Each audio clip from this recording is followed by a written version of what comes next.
एक कलाकार के लिए सबसे बड़ा इनाम क्या होता है? यही कि लोग उसे पहचाने।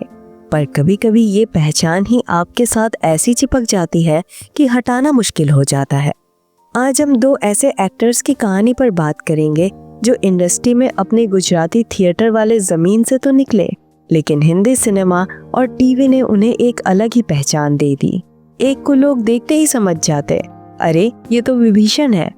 मुकेश रावल ने रामायण में वो रोल ऐसा जिया कि आज भी उनका नाम विभीषण की पहचान से अलग नहीं हो पाया। दूसरी तरफ थे महावीर शाह। 90 के दशक में हीरो के दोस्त, पुलिस वाले और विलन के रूप में उनका चेहरा हर फिल्म की जरूरत बन गया था।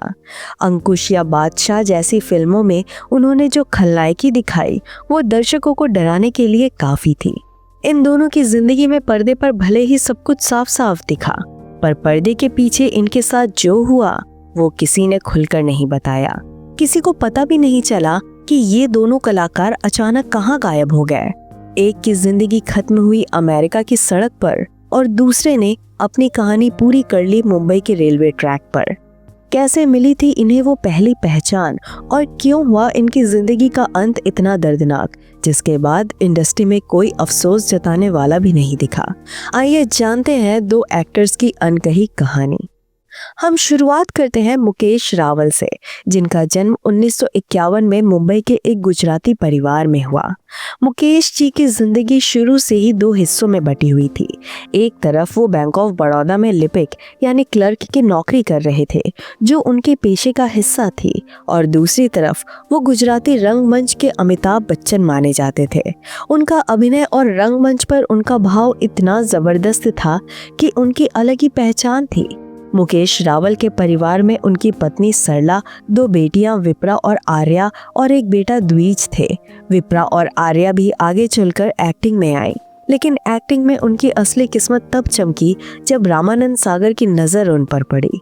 रामानंद सागर ने उन्हें रंगमंच पर देखा और अपने अगले सीरियल रामायण के लिए उन्हें कास्ट करने का मन बना लिया। मुकेश रावल असल में इंद्रजीत का रोल करना चाहते थे, लेकिन रामानंद सागर ने उन्हें विभीषण का ऑडिशन देने को कहा। 1970 में 1970 में बैंक ज्वाइन की और 31 साल तक बैंक पे नौकरी की। 2001 में वॉलंटरी रिटायरमेंट लिया। उसी वक्त से मैं कला के क्षेत्र से जुड़ा हुआ था। तभी मैं स्पोर्ट्समैन था। ड्रामा वगैरह सब्जेक्ट में मुझे कोई रस नहीं था, कोई इंटरेस्ट नहीं था, लेकिन इत्तेफाकन मुझे किसी ड्रामा वाले ने बुलाया और मैंने ऐसे ही कर दिया। फिर देखा कि यार इसमें तो पैसे मिलते हैं, चलो ये करते हैं, क्योंकि मुझे एक बीवी है 3 बच्चे हैं और अल्लाह के फ़कर से मुझे अभी 2 नातू भी पैदा हुए हैं।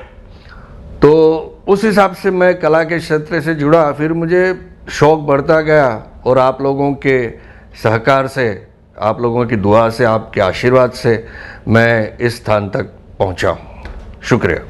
विभीषण, जो रावण का भाई होने के बावजूद धर्म के रास्ते पर चलता रहा और भगवान राम का साथ दिया, ये रोल मुकेश रावल की जिंदगी का सबसे आइकॉनिक किरदार बन गया। रामायण की शूटिंग के दौरान उनकी व्यस्तता इतनी ज़्यादा बढ़ी कि उनके बैंक की नौकरी खतरे में पड़ गई। कई बार गैर हाजिरी के चलते बैंक ने उन्हें सस्पेंड भी कर दिया। हालांकि उनकी बढ़ती लोकप्रियता को देखते हुए बैंक ने उन्हें वापस बुला लिया और अपनी मर्जी से छुट्टियां लेने की सुविधा भी दे दी। रामायण ने मुकेश रावल को घर घर में पहचान तो दे दी, पर इस टाइपकास्ट का उन्हें फायदा कम और नुकसान ज्यादा हुआ। उन्हें हिंदी फिल्मों में ज्यादा बड़े और अलग रोल नहीं मिल पाए। उन्होंने औजार, जिद्दी और मृत्युदाता जैसी कुछ हिंदी फिल्मों में काम किया, पर विभीषण की पहचान उनसे कभी अलग नहीं हुई। 2001 में उन्होंने बैंक से संन्यास ले लिया और पूरी तरह से गुजराती थिएटर को अपना समय देने लगे, जहां उनका जलवा अभी भी कायम था। उन्हें काम की कोई कमी नहीं थी। रंगमंच का उन्होंने साथ नहीं छोड़ा, लेकिन किस्मत ने उनके लिए एक ऐसा सदमा तैयार रखा था जिससे वो कभी उबर नहीं पाए।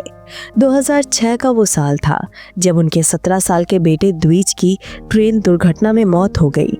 उनकी बेटी विप्रा ने बताया कि द्विज की मौत बांद्रा और माहिम के बीच ट्रेन से गिरकर हुई थी। बेटे की मौत ने मुकेश रावल को अंदर से बिल्कुल तोड़ दिया। कुछ समय बाद बेटी विप्रा की शादी हो गई और मुकेश रावल का अकेलापन उन्हें और ज्यादा अखरने लगा। वो अपने बेटे की यादों में इतने डूब गए कि डिप्रेशन ने उन्हें घेर लिया। 15 नवंबर 2016 के दिन मुकेश रावल की लाश मुंबई के कांदिवली के ट्रैक पर मिली। खबरों के अनुसार वो अपनी पेंशन लेने के लिए घर से निकले थे। उनकी बेटी विप्रा रावल मेवानी ने साफ कहा कि उनके पिता खुश और संतुष्ट थे।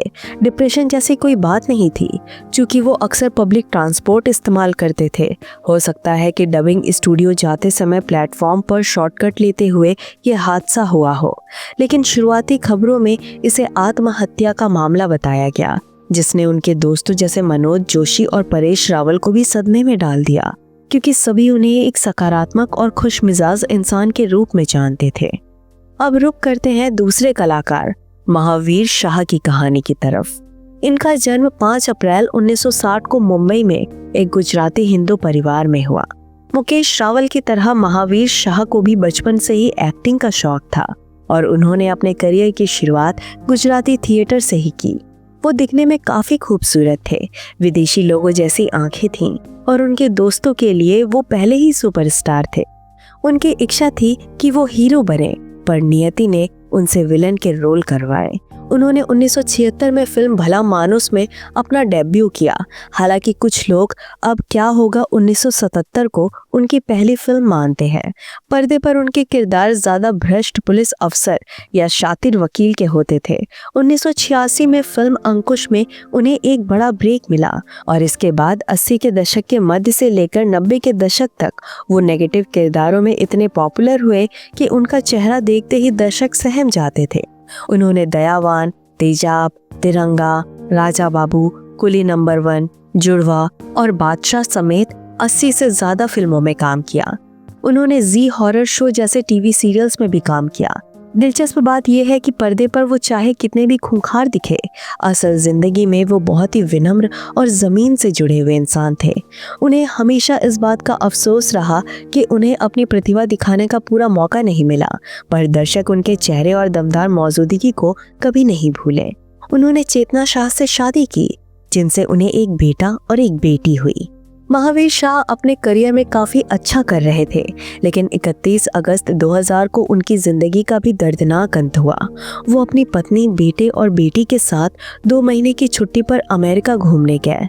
जिस दिन यह हादसा हुआ, वो परिवार के साथ डेट्रॉइट से शिकागो कार से जा रहे थे। अचानक उनकी कार के सामने से आ रहे दूसरे वाहन से टक्कर हो गई। ये पहला हादसा था जिसमें खुशकिस्मती से कार में बैठे महावीर शाह समेत उनके परिवार के सभी सदस्य बच गए। लेकिन जैसे ही महावीर शाह आनन फानन में ये देखने के लिए कार से बाहर निकले कि उनके परिवार को कुछ हुआ तो नहीं, सड़क पर चल रही दूसरी कार ने उन्हें जोरदार टक्कर मार दी और उनकी वहीं मौत हो गई।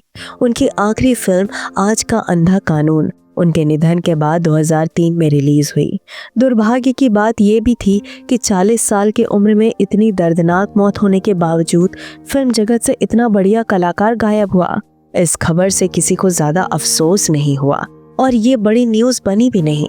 2 दमदार कलाकार महावीर शाह और मुकेश रावल, जिनकी जिंदगी में शोहरत और पहचान तो भरपूर आई, पर दोनों का अंत ऐसा रहा कि आज भी हमें ये सोचने पर मजबूर करता है कि क्या वाकई किस्मत का लिखा कोई बदल सकता है।